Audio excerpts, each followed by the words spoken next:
Okay. Start stream. Yes, sir. Okay.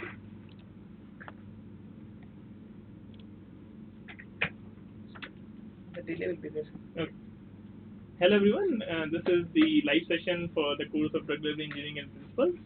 Please feel free to put any questions in the chat that you have regarding the course so far or any future questions that you have on the course. Some of you have filled in some of these questions on the Google Sheet that was sent to you. So I have TAs here as well. We have Amaya, you can partially see, Pallavi, and then there's Allokesh as well. These guys have been helping in terms of answering lots of forum questions and uploading things. And so Amaya is going to start reading out some of the questions that you've asked along with the name of the person that has asked these questions, and I'll try to answer most of these. Mahendra Vishwakarma asked, what's the mode of the final examination? Is it going to be an MCQ or is it going to be a descriptive answer question? Okay, so hello Mahendra. These final exam questions will contain both the MCQs as well as there will be some descriptive questions to which you'll be required to enter a value. That value would be close to the answer. So let's say that the answer is 300 for that particular question. Then the value would be anywhere, the range would be anywhere between 290 to 310, depending on the question that is. So you just have to fill it. Just make sure that the unit which is mentioned in the question, that has been followed. So if it says to report in milligram, then just make sure you convert everything in milligram, and then whatever is the answer, you write that. Next question. Gyanendra Singh asked, what information will be provided in this course?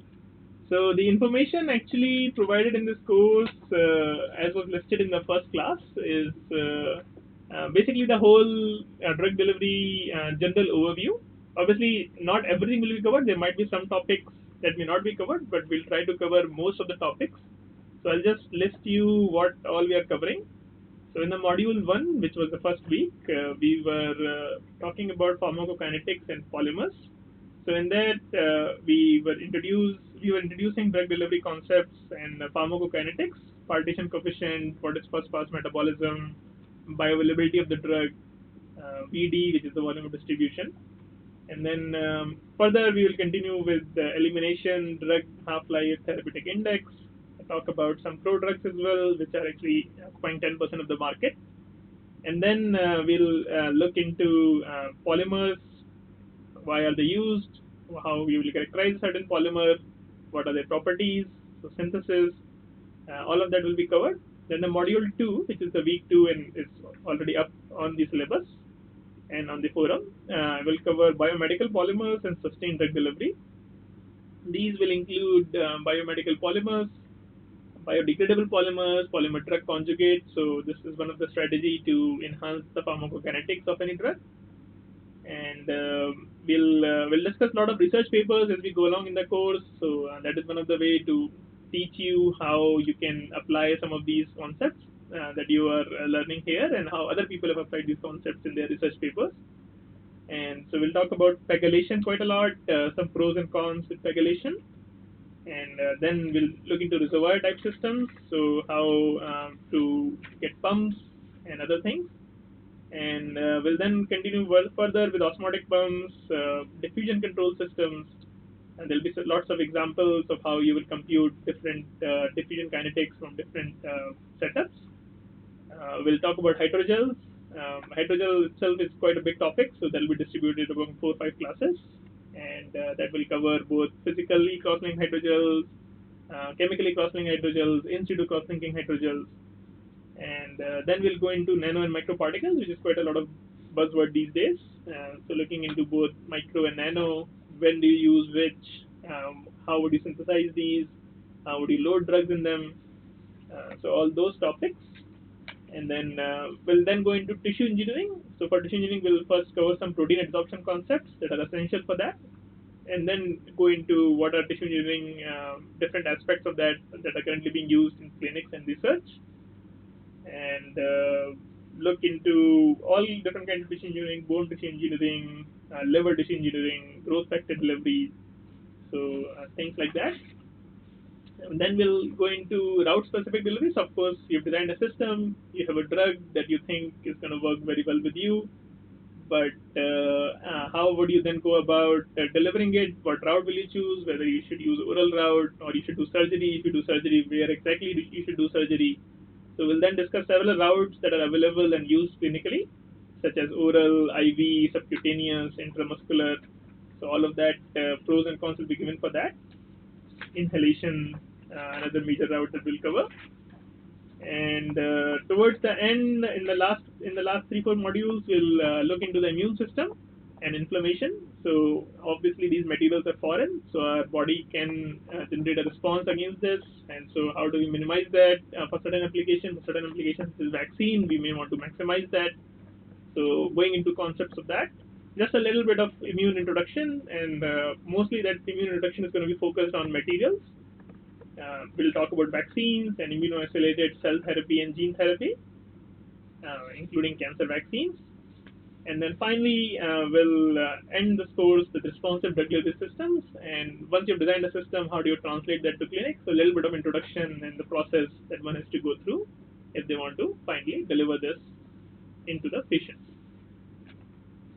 Next question, Ashish Kumar asks, if you were to choose drug delivery as a career option, what's the scope and research area of this field?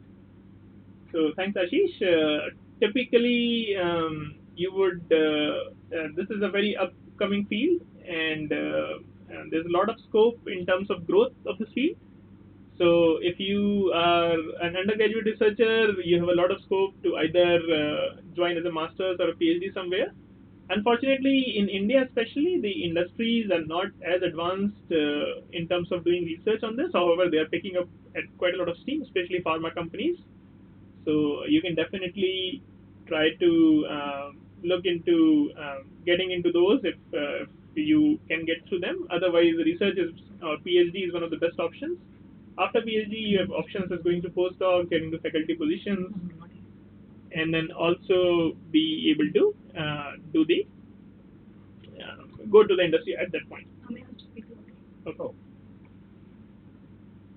Yeah. Next question from Amina K. Is intranasal delivery the best method for delivery to brain?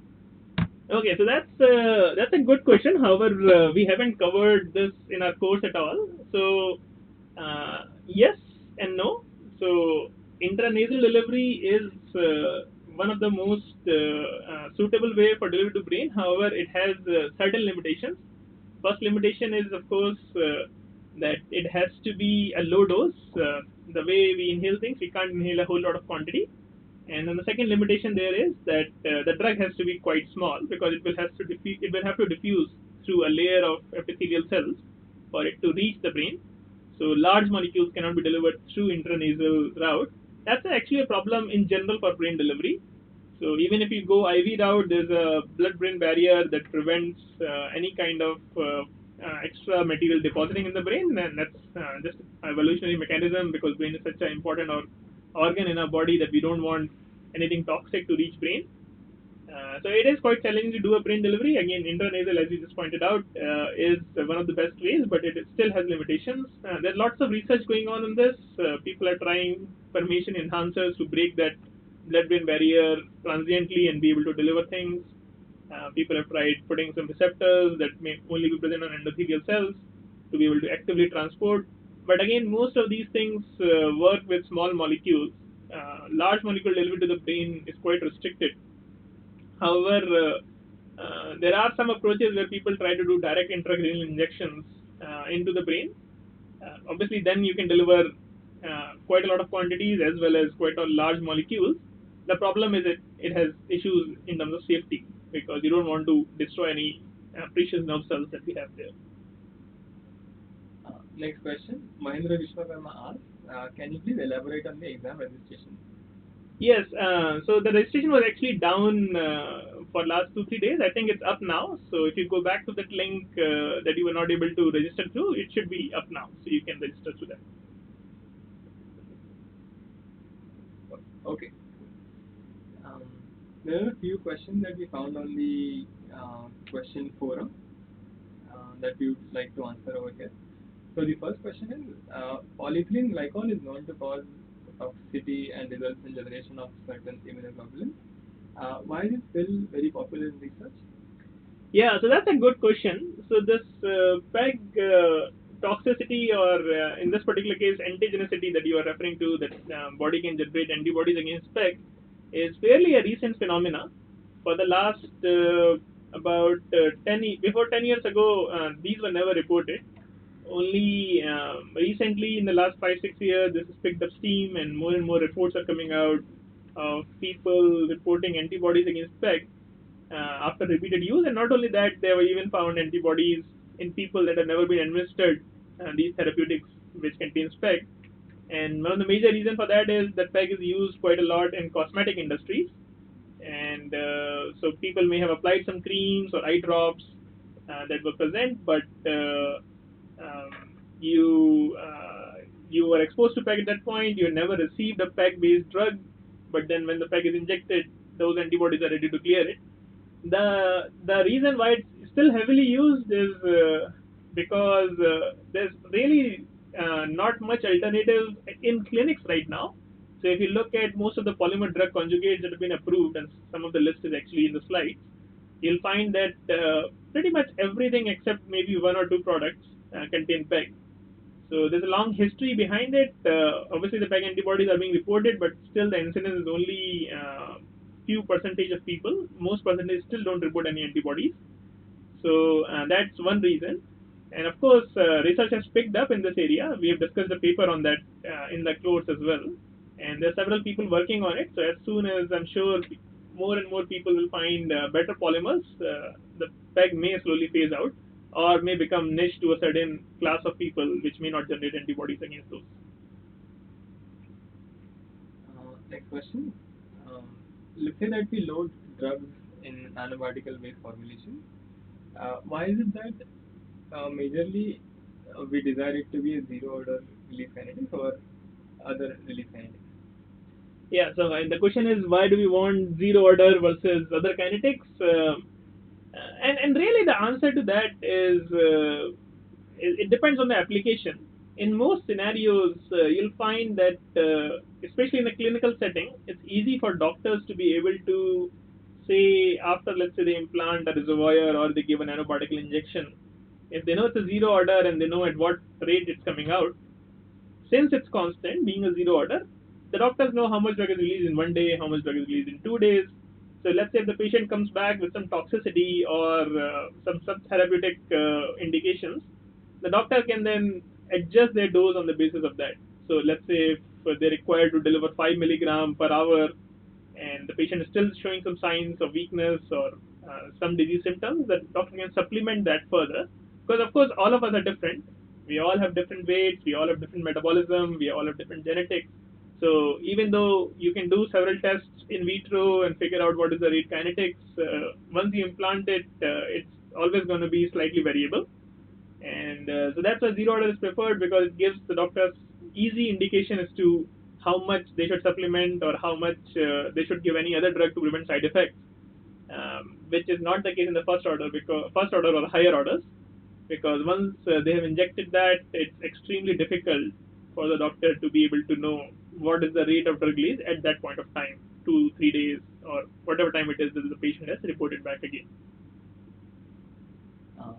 One of our students, Pharmacy Lessons Made Easy, has shown interest in 10-minute live demo session. So do you have any comments? Can you elaborate on that? So I'll repeat the question. Can some practical based techniques be discussed along with any short 10-minute live demonstration of the techniques, like characterization of different populations? Okay, so that's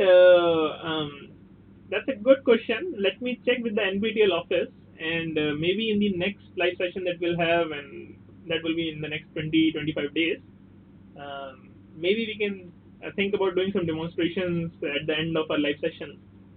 It's a little difficult because these equipment that we're talking about are extremely big, and some of these may require some safety protocols also, which may not be available at this particular shooting site. But I'll discuss with the NPTEL office, and if possible, we'll try to do some demonstrations. if not as extensive as you would like.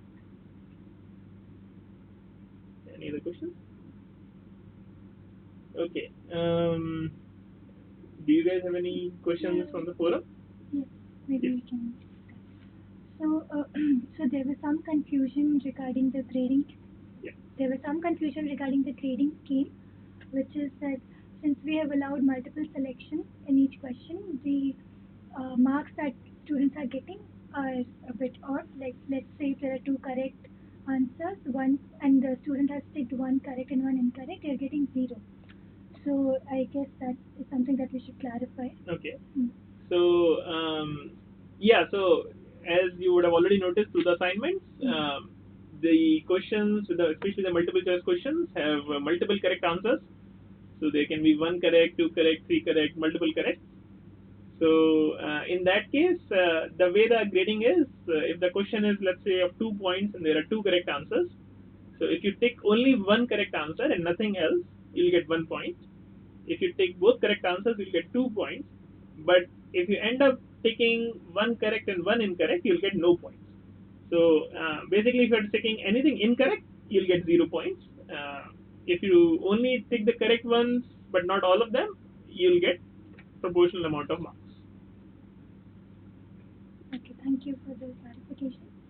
Another doubt that was there among students is that how hydrophilic surfaces are capable of preventing like protein absorption or bacterial adherence. So yeah, so that basically directly links to the protein absorption part of the course. So remember, the proteins that are present in the body are in a hydrophilic environment, and because most of our body is water, so they have their conformation, their folding designed in such a way that their hydrophobic domains buried inside, and their hydrophilic domains are on the outside interacting with the water molecules that are present in the surrounding. Now, if you come with a hydrophobic substrate, obviously there is the interaction between the protein hydrophilic moieties versus the hydrophobic moieties present on the surface will be very minimal. So that will cause a conformation change, and the hydrophobic domains that are buried inside may want to interact with that hydrophobic surface, and that will cause a lot more conformation change and hence a lot more adsorption. Because once those hydrophobic domains come out, they again don't want to interact with the body, so they will preferentially come to the surface. Now, on the contrary, let's say if you have an extremely hydrophilic surface, so obviously the hydrophilic moieties on the outside can interact with the hydrophilic surface. It could be ionic bonds, could be some other hydrogen bonding. But remember, the water itself is present in huge quantities, and that is also a favorable interaction. So at that point, the protein doesn't have much incentive to go to the surface and interact with it, and it may just continue to interact with the water. So generally speaking, what you will find is on a hydrophilic surface, the interactions between the protein and the hydrophilic surface are much lower, and on a hydrophobic surface, that's not the case. The proteins denature and they start to unfold on a hydrophobic surface, and so the interaction is much higher. Having said that, there will always be exceptions. There will always be proteins that will also interact heavily with the hydrophilic surface if the hydrophobic domains are less and their hydrophilic interaction with the surface is stronger than what it is with the water. But generally speaking, there was a general classification that you will basically have much higher interaction with the hydrophobic surface than with the hydrophobic surface. So I think there are some new questions on the group. So Kavya Banerjee is asking, what would be your thoughts on the scope of nanotechnology on antibiotic resistant bacterial infections? So that's a good question, Kavya. Antibiotic resistance, if you don't know, some of you, antibiotic resistance is a major challenge that is coming in front to a whole mankind basically. And what it is the bacteria has evolved to be able to resist some of these antibiotics. It doesn't. These antibiotics are not able to kill this bacteria off. And since we only have few classes of antibiotics between 5 to 10, this is a grave concern because if these antibiotics are ineffective, then there could be a scenario where just a simple infection may cause death. And that is not good. So we may go back into pre-1900 eras. And so whether nanotechnology can help or not, that's a good question. So obviously, you would want to come up with several technologies where nanotechnology plays a big role, twofold. One is it can improve the pharmacokinetics of your drug. So one of the reasons why the antibiotic resistance is coming up is inadequate dosing. So because let's say a patient was advised to take 3 tablets a day for 5 days, but the patient starts feeling better at day 2 and decides to skip the rest of the 3 doses. That's not good because even though at day 2 the bacteria was hit heavily by the antibiotics and it's weak, it may not have died at that point. And now that you've exposed the bacteria to antibiotic without killing it, the bacteria may then evolve further to develop resistance. So one thing where nanotechnology and in general drug delivery can come into play is to improve this patient compliance. So maybe you may only require to take 1 tablet through various approaches that we have discussed in this course or through several others. And that may help in preventing these loss of sticking to the regimen that was recommended. And obviously, then there's lots of research that is going on the surfaces as well. So one part of major hospital infections and patient infections is you go get an implant. Let's say you have a fracture. The doctor comes in, replaces the bone with a synthetic bone, typically of a metal, and uh, and that metal was contaminated with some bacteria, let's say Pseudomonas or Staphylococcus aureus, and now on that surface, these bacteria can easily colonize and proliferate. Now, the body knows how to handle something that is degradable by the body. So, if it's a tissue where the bacteria was, the body will destroy the tissue itself and take care of the infection. But on a stainless steel rod, on a titanium rod, the body has really no other mechanism but to try to wall it off. So there are new technologies emerging in nanotechnology where you can nano pattern some of these surfaces, taking inspiration mostly from these natural organisms, some insects, some plant leaves. They have various kinds of patterns, nano patterns, micro patterns on the surfaces, and that has been shown to not allow the bacteria to adhere to them. So that's where it can also play the role, and there of course there are other approaches as well, which are present in quite abundant in research papers that you can also look into. Okay. So another question from Hardik is what should he do during his graduation to pursue a research career in drug delivery? So drug delivery is now picking up quite a lot of steam in India as well as abroad. So if you are graduating, you can definitely try to apply to various programs, again both in India and abroad. Some programs in India do take people from various interdisciplinary graduate programs as well. So even if you've done mechanical, you may still end up pursuing your PhD in in these drug delivery areas. So do explore those options. Several of these institutes are offering these interdisciplinary programs, which can be taken into, and the same in foreign countries as well.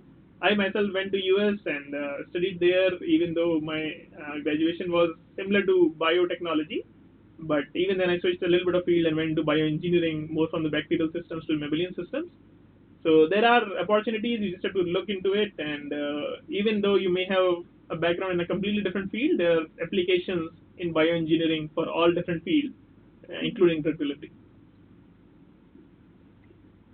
Okay, so next, Yogesh wants to know if in the final exam there will be multiple choice answers or single answers. Yes, Yogesh, in the final exam, there will be both single answers to multiple choice questions as well as multiple answers to multiple choice questions. So just have to be careful in terms of selecting the correct answers. Another inquiry by Reena is will it be possible for you to discuss release kinetics like Higuchi and other models in the coming lectures? Mhm. So Hugichi model we have discussed in the slides. That thing is already live. So if you go there, you'll find that. Other models we are not planning to discuss, but if you have any particular concern there, then do feel free to ask it on the forum, and we may try to handle it if we can. So yeah, but right now I think in the slides we're only going to discuss Higuchi model.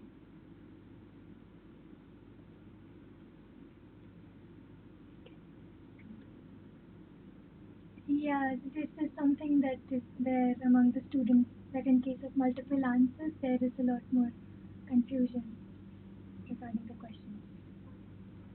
Okay, so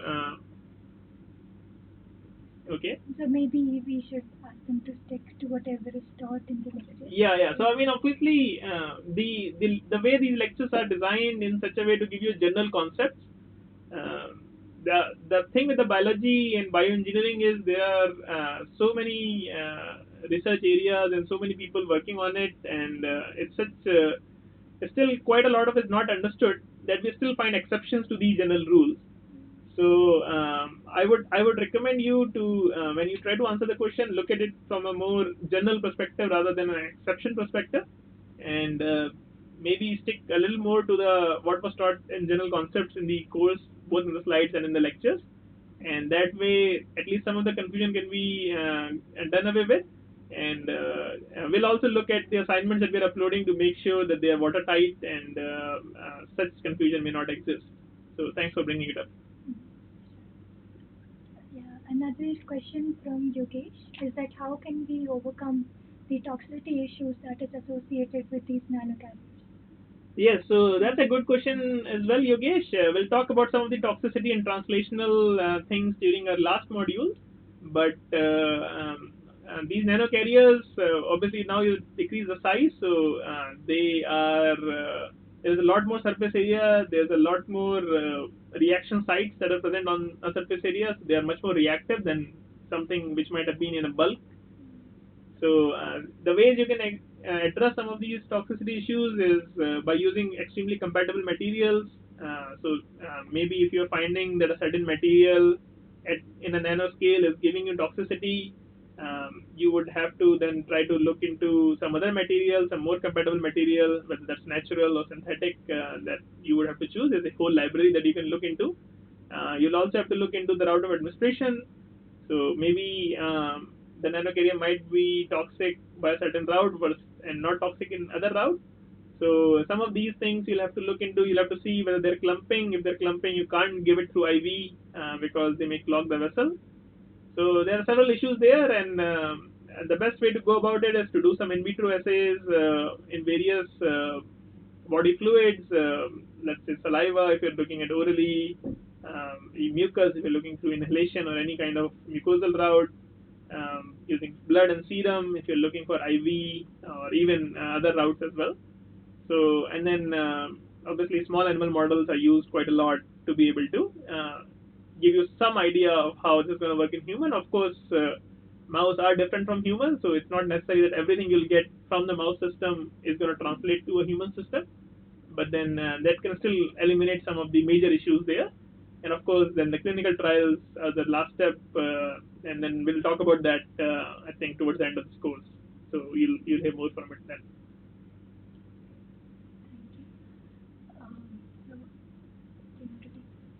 Ashish Kumar is asking, can we deliver proteins or any other biomolecules intravenously? And what are the advantages and disadvantages of this route over other routes? So yes, Ashish, you definitely can deliver proteins and other biomolecules intravenously. In fact, some of these things are easy to deliver through most routes. One of the advantages that intravenous route gives is immediate availability, immediate action, because blood circulates very rapidly in our body. So even if I inject it in my arm, it's immediately available throughout my body and at the disease site as well. So that way, the action is quick. So if it's something that is causing severe toxicity and may cause failure of an organ, if the therapeutics are not reaching quickly, IV is the best route to go. If of course the problem with that is if what you're injecting can also cause toxicity, then those things are also amplified. So that's an interplay. So it just depends on what the application is and what the drug is. But the major advantage of the IV route is, of course, you can deliver it quite rapidly, as well as the action of the drug is also quick. A disadvantage there is, of course, it's invasive. Nobody likes to get needle pinched into their veins. The other problem is that you need a trained person to do that. You can't do that sitting at your home, so you would have to go to a hospital. Sometimes that could be cumbersome, especially in rural areas. So obviously there are pros and cons, and some of these are discussed in the slides as well.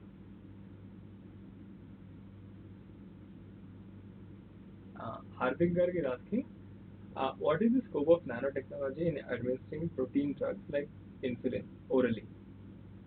So the drug delivery itself is working on quite a lot of different aspects of delivering proteins, and especially insulin, because diabetes is a major problem faced both in India and abroad.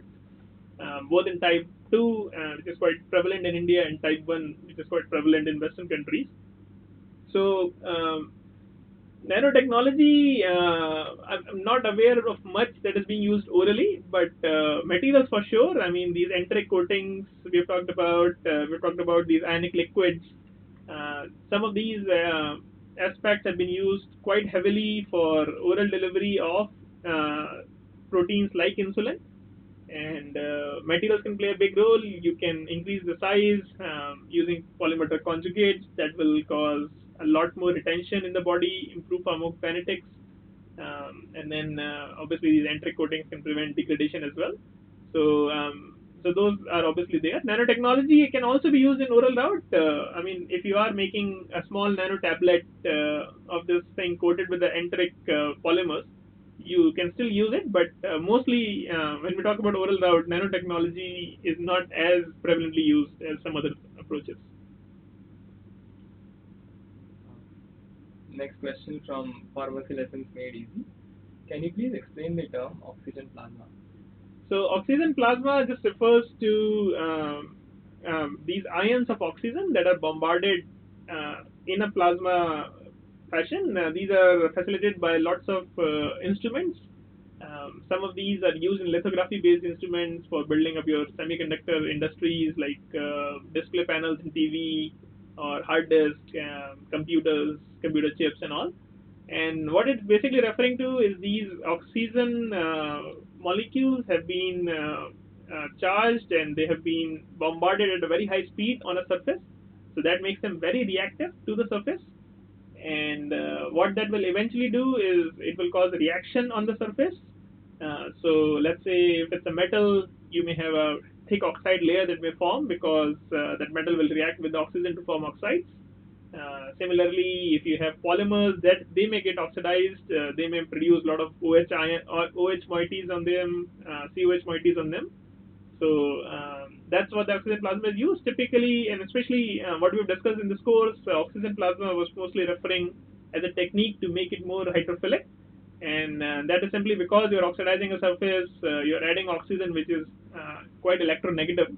It causes the surface to become much more hydrophilic, and that's what is used here. But again, oxygen plasma has been used for several other things in other industries as well. Kavya Banerjee is asking, as a biotech undergrad myself, what are the basic skills that might be required to pursue drug delivery as a postgraduate degree? So the answer to that is varies from 0 to 100%, and that means that you can have no background and you can still pursue the postgraduate degree. However, since there's quite a lot of competition to get into a lot of these programs, it will serve you well if you are interested to pursue some of these approaches through which you can get some background, and that can help you in two ways. First of all, it will tell you whether actually you are interested or not. Maybe you are interested from what you have read in the newspapers or what you have read in some magazines, but once you go deep, you may not like it. So that would be good for you to be able to sort out before you actually apply for a program and commit for 4 or 5 years. And then secondly, of course, if you go to interviews and people ask you, why are you trying to do this field? Have you done anything about it? So you can answer those things that I've taken several steps to learn more about this, and that will show your interest. In terms of what are the basic skills or subjects that you can take, there are several of them actually available on the NPTEL website as well. This course is there. There are other nanotechnology courses offered by various several other professors, and then there are other MOOC websites as well. You can go to several of them, and they will also have several courses. You can self-educate yourself. Never never underestimate self-education. That is one of the best forms of education if you are really interested. And you can pick up books, and you can look at various journal articles. You can look up a few of the famous journal articles that are dealing with drug delivery. A lot of these, there's a whole journal, Nature Biomedical Engineering, that just started. Science Advances, another journal that has just started. So you can start reading papers on those and trying to understand what are they doing there, and that will build up some of these basic skills and subjects that you might need to be able to understand the field, gauge your interest, as well as be able to clear some of these entrance examinations and interviews. Pharmacy lessons made easy is asking, how do intravenous and intraperitoneal route differ in terms of the pharmacokinetics, and which one should be chosen for targeted drug delivery systems? So intravenous, as I was just mentioning, is a route that you will choose if you are looking to deliver something instantaneously, and if you are sure the drug is not going to cause toxicity at that concentration, if you're sure the drug is fairly stable, it's not going to precipitate out. In that case, intravenous is one way to go. You do want to make sure that there is enough amount that you can inject, so there's limitation on how much you can inject intravenously. The pharmacokinetics is quite rapid in intravenous route.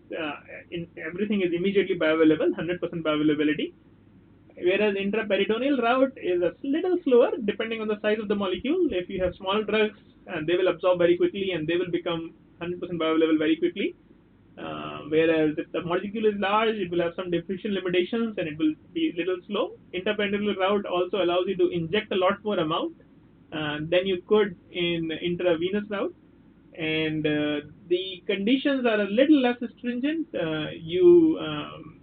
Even if there is a small amount of drug that may precipitate, it may not be as lethal as it might be in intravenous route. So there are some of these things that you need to take care, and of course everything depends on application. So if the drug you want to act in the peritoneal cavity, you would want to choose intraperitoneal route because there's no point delivering it to rest of the body through IV system. But if you want the drug to act everywhere and at a rapid pace, then intravenous route is one way to go. Okay. So next, Ashish is asking, will there be any subjective questions in the final exam? So Ashish, the answers will always be either multiple choice or just numeric. In terms of subjective questions, there will be numericals that you will have to solve. The questions will list all the parameters that you will need to solve the question, but then the answer will still be numeric. But yes, there will be some subjective questions, but the answer will always be one word or just either A, B, C, D. Next question from Ashish again is, what is the difference between plasma and serum in context to blood?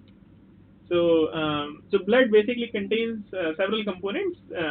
Obviously, there are blood cells, there are immune cells, there are proteins. So plasma refers to anything that is devoid of cells. And it won't have any fibrinogen. And there is no fibrinogen, and then serum contains all those proteins as well, without the clotting factor.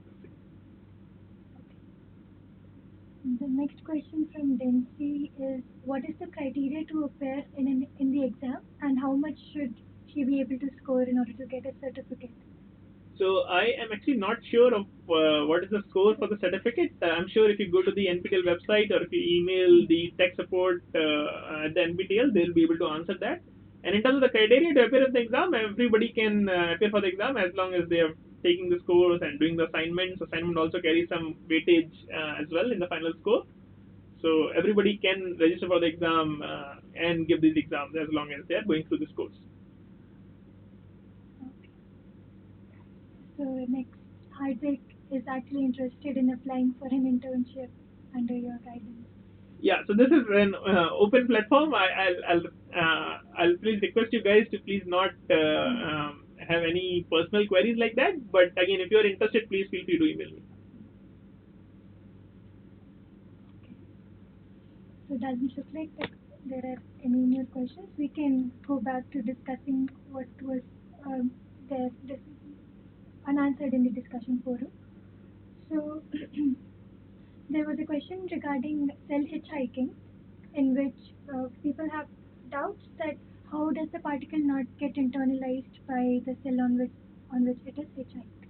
Yeah, so that's an important question. So just a little bit of background. Cell hitchhiking is nothing but using something already naturally present in our body. And when you say when we say cell hitchhiking, we're talking about using cells. So something that is present in the cell and is circulating. So it could be RBCs, could be other immune cells that are also present in the blood. So you can definitely cell hitchhike, but it will depend on what the eventual goal is. So your eventual goal is to use these cells to be able to circulate longer, and sometimes to use the properties of the cell to infiltrate some tissue. So obviously, it will depend on how you are hitchhiking. So like in case of RBCs have very limited phagocytic capacity. So if you load your things on RBCs, those things will stay and will not basically get internalized. But on the other end of the spectrum, there are macrophages. These have very high internalization, or monocytes. These have very high internalization capacity. And if you use those, you want to make sure that you're using a receptor on the macrophages that will not get internalized. There are very few of those, and very few of them are known. There is one paper that we have discussed in this course using T cells as hitchhiking. I think that will come later. But then yeah, the major answer to this question is you want to make sure that the receptor that you are using to hitchhike onto the cell is something that remains stably on the cell and doesn't get internalized. The next question is from Pharmacy Lessons Made Easy, and he's asking which route will be better to administer in animals for checking brain-targeted drug delivery, whether it would be oral, IV, or intraperitoneal.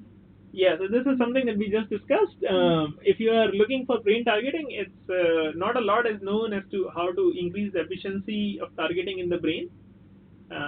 Both all these routes, oral, IV, and IP, can be used, but the delivery efficiency you get in the brain is quite low. One route that you can look into for delivering to brain is intranasal. However, one problem with the intranasal, or one challenge with the intranasal, is that it has a limited amount of the drug that you can give, and secondly, the molecule also has to be small for it to be get absorbed in the brain tissue. So those are things that you need to consider when you're looking at brain targeting. Okay, so an interesting question by Reena, which is, are there any chances that nanoparticles are found while formulating microparticles and vice versa? And how can we control and have some control over the size and the distribution of these particles? Yeah, so that's a very interesting question, Reena. And actually, we see that all the time when we do any kind of nanoparticle synthesis, we still get some microparticle, and vice versa. When we do microparticle synthesis, we have some particles that are in the nano range. And it's actually not difficult to control the size. There are various techniques that have been now well established in the field to use that can give you quite monodisperse population of your particles. So it just depends on whether your polymers and your substrates are able to handle those synthesis methods, and you will be able to get quite monodispersed particles as well. Some of these I've covered in the course. There are emulsion-based methods that I've covered. Emulsion-based methods generally give you polydispersed particles. However, if you can distribute the energy that we are giving in these emulsion-based methods uniformly in the solution, the polydispersity will reduce. And obviously there are other methods. One method we discussed is forming liposomes and then forming particles inside the liposome. So using the liposomes as reactors. So we have good synthesis methods for liposome that give you quite monodispersed liposomes. So once you have these monodispersed liposomes, you can do the polymerization within those monodispersed droplets, and that will reduce polydispersity. And of course, there are other novel methods as well. So it just depends on what is your material and what synthesis method you are choosing for it. But obviously, this is one problem that in general pretty much every researcher faces, that there is still some polydispersity that is present in the sample.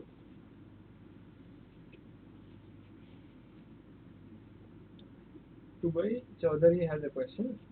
He's saying, I try to use GD composites for magnetic hyperthermia. How can we check its pharmacokinetics? Okay, so this is new to me. I have never worked with these things, but in terms of checking the pharmacokinetic studies, you can always use animal models. You can inject these things and then sample the blood at different points of times and see how much concentration of this is present.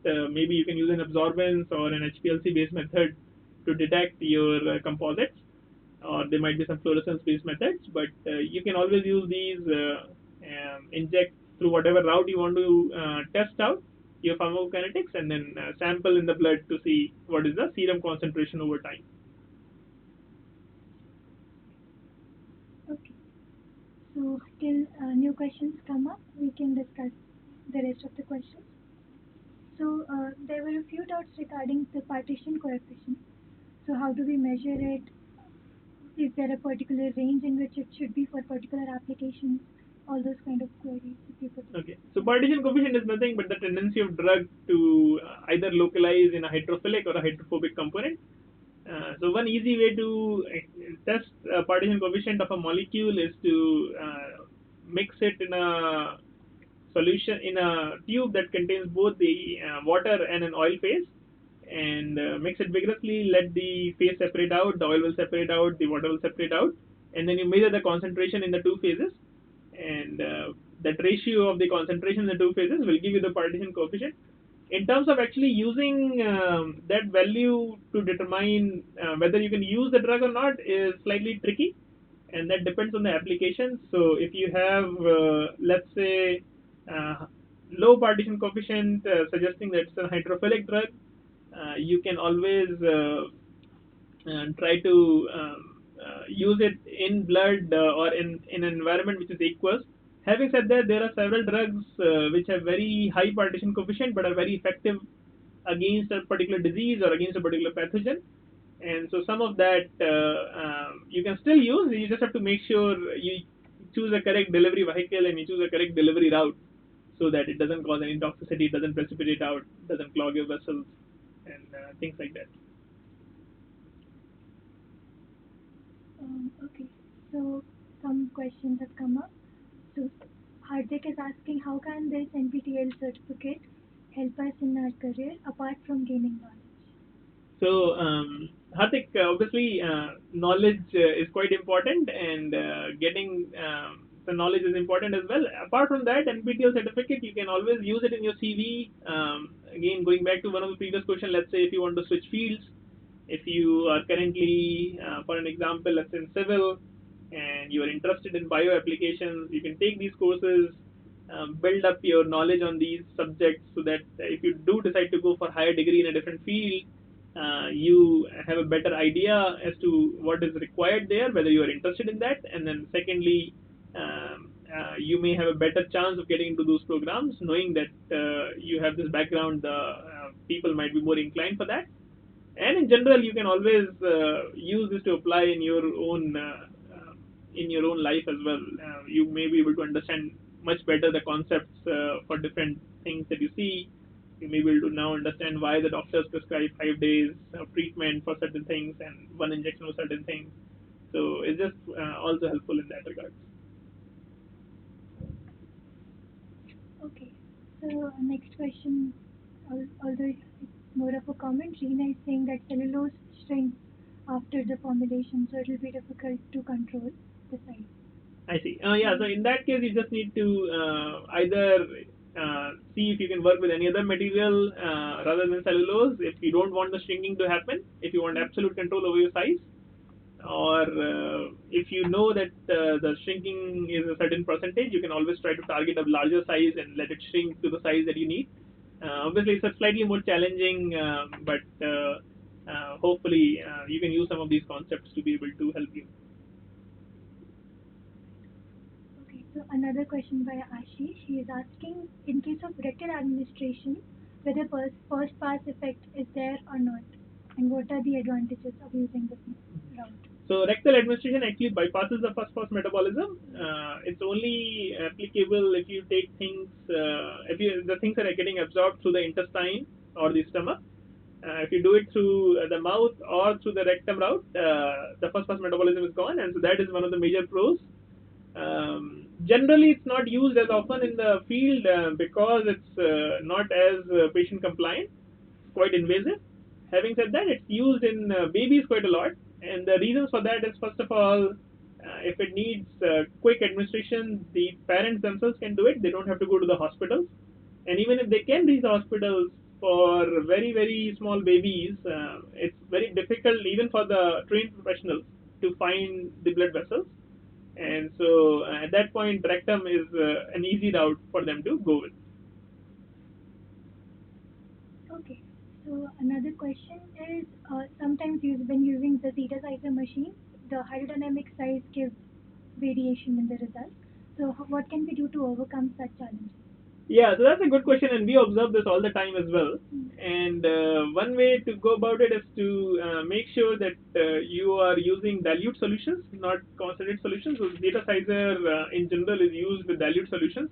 Having said that, you want to still make sure that there is enough concentration. So usually the technology with these most machines is that they'll actually tell you that they think the concentration is low. So you need to be at a fine balance between being too dilute or too concentrated. In terms of other things, you also want to make sure that you are consistently using the same buffer. And generally speaking, you want to use a buffer with a low ionic strength. So 1 millimolar KCl or 10 millimolar KCl is usually recommended. So some of these approaches can help you, and hopefully it might get your results a lot more uniform. So Dubai has replied with, for monodispersed magnetic nanoparticles, which synthesis method should be used? So most magnetic nanoparticles are synthesized by using some kind of a reducing agent. There are actually several reports, several papers, several protocols that are present. You can choose depending on what kind of surfactant you are using or reducing agent you are using. Some of these may not be applicable for your application. So I recommend you check some of these papers which have used magnetic nanoparticles with different methods and see which of these will be more compatible both in terms of size and in terms of the surfactants that are remaining on the surface for your certain application. Next question by Hardik. What are the advantages of using biological methods over physical and chemical for various synthesis methods?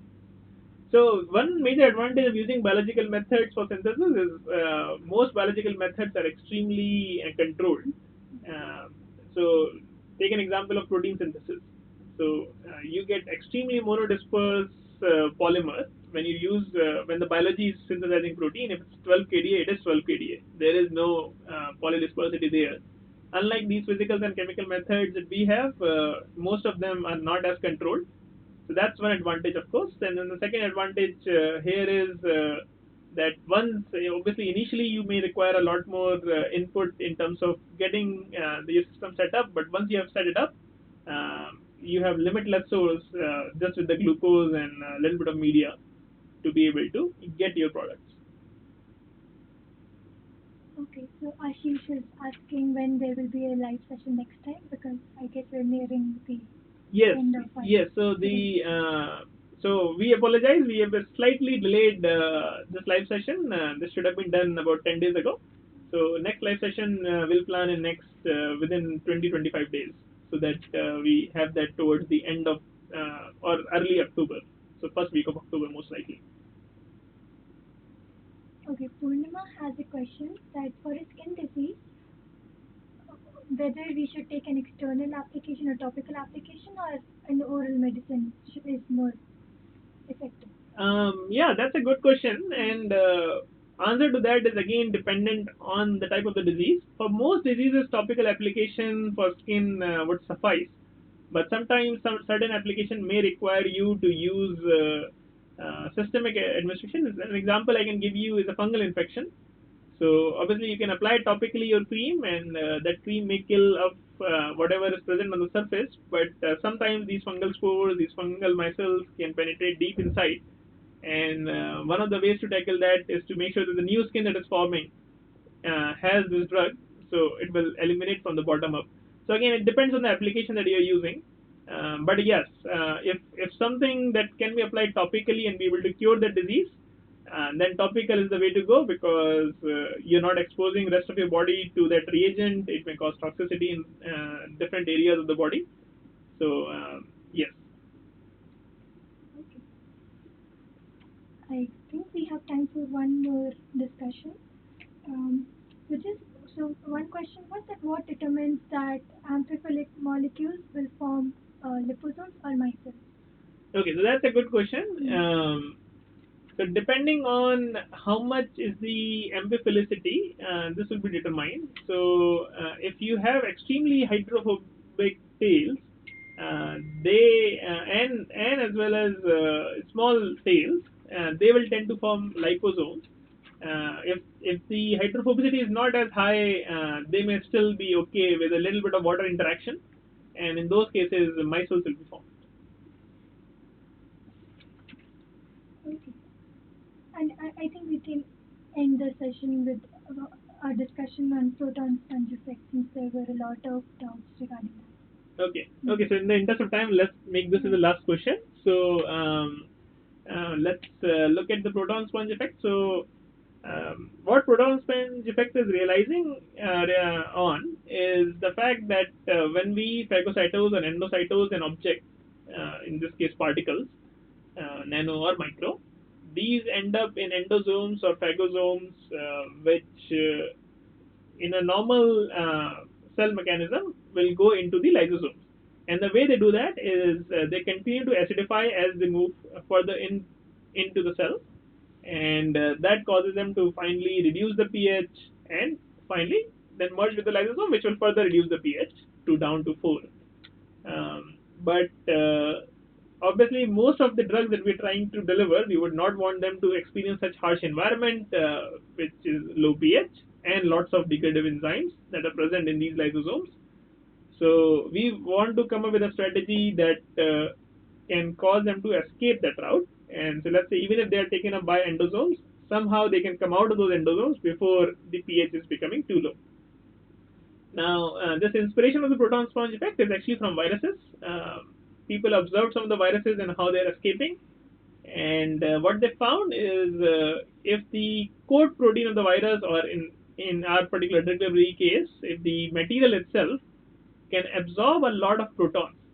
So let's say it has a lot of primary amines, secondary amines, tertiary amines. These all have capacity to take up H plus or proton through them.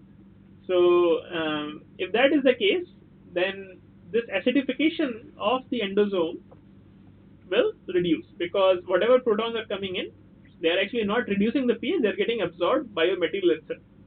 Now, because of that, uh, the proton pumps that are present on these endosomes that are responsible for pumping H plus ions are pumping more and more protons, and further to balance the charge that is getting pumped in, they're also pumping in other calcium, other chloride ions as well. Now, because of that, the ionic concentration inside the endosome is increasing. Now, the osmotic pressure is driving the water from the outside of the endosomes to move into the endosomes, and so there will be three things that will happen now. So there will be more H plus, there will be more chloride ions, as well as there is more water that is moving in.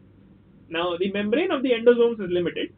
It can't synthesize more membrane in the endosomes and be able to expand that much.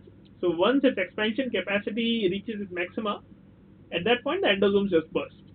And when they burst, whatever is inside the endosomes can come out. And this is basically called a proton sponge effect, because now your particles are acting as a sponge for the protons to be absorbed in and cause the lysis of the endosomes. Okay, thank you so much. I think we're going to. Yeah. Okay. Maybe since there are some questions, let's just take whatever questions come till now. I'll request you all to please not send any more questions now, and we'll take them in the next live session. But we'll answer whatever has come in. Okay, so Ashish is saying that can we deliver drugs in arteries? Yes, you can. The problem with delivering in the arteries is arterial vessels have a lot more pressure. So if you puncture them, there's a chance that the blood will not clot immediately, and you lose a lot of blood.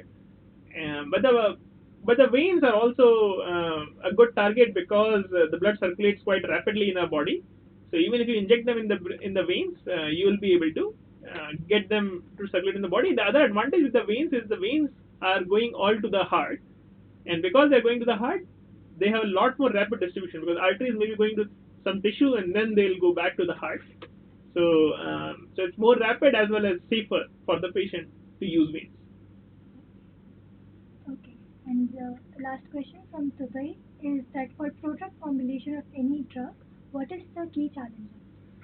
So the key challenges for a product depends on the application again. And so one example could be for a prodrug.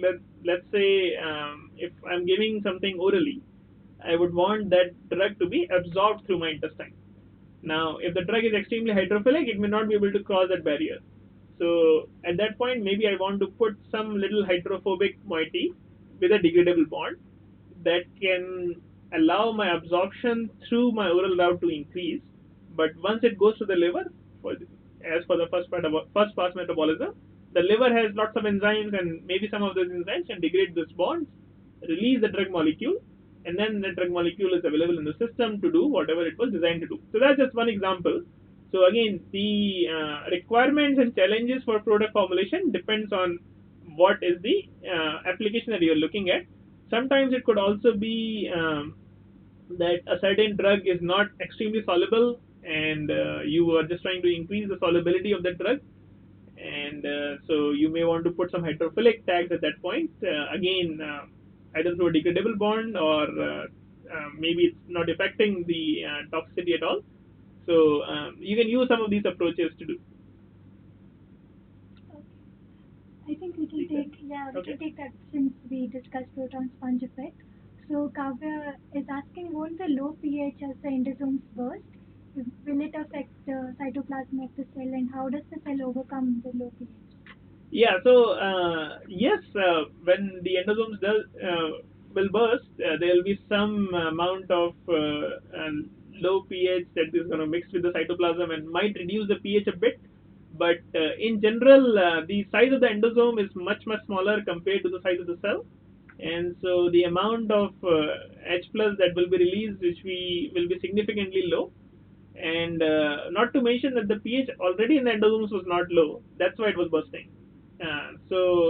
Usually it's not that big of a problem, but of course if you have a highly endostatic particle and you have lots of endosomes bursting, that's always not good for the cell. Not only because the pH might reduce, but also the fact that the endosomes are required for normal functioning of the cell as well. There are several receptors that get recycled through that mechanism. So that would be a problem in those cases. So again, that's why you need to do all these testing both in vitro as well as in animals to make sure that whatever you have designed is not going to cause toxicity. Okay, so I think there are no more questions on the forum as well as on the chat. So we will stop here, and as we said, we'll try to do another live session in the first week of October. We'll notify you as soon as we decide that. And it was a good session, good interacting. I'm glad that a lot of you are enthusiastic about this. A lot of you are coming up with these questions, and please continue to do so. I hope this course will be able to teach you some basic concepts of drug delivery. Thank you.